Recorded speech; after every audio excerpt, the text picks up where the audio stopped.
Hello guys, welcome back to my YouTube channel, Strayla Vlog. For today's video ay magluluto ako ng gulay. Sinampalukang gulay. Una, sinalang ko na yung kaserola, linagay ko na yung sahog na pritong bangus, tapos linagay ko na rin yung gabi kasi yun ang mauling maluto. Ngayon, pagkakulo, tanggalin na natin muna yung sahog para hindi siya madurog. Saka natin isunod na ilagay yung mga gulay.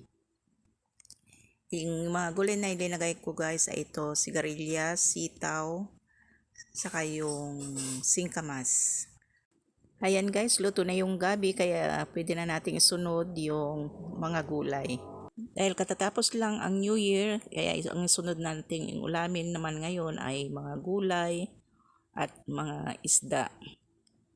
Kasi Pasko, New Year, puro karne, kaya dapat ito naman ang isunod nating ulamin para iwas high blood at hindi tataas ang ating kolesterol.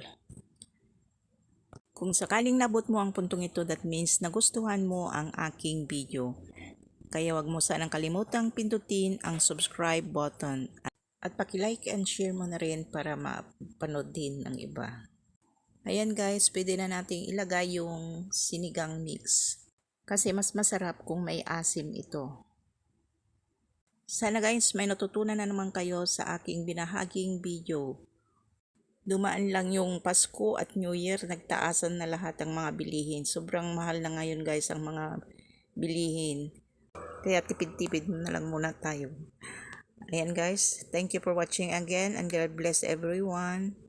See you again on my next video. Bye-bye.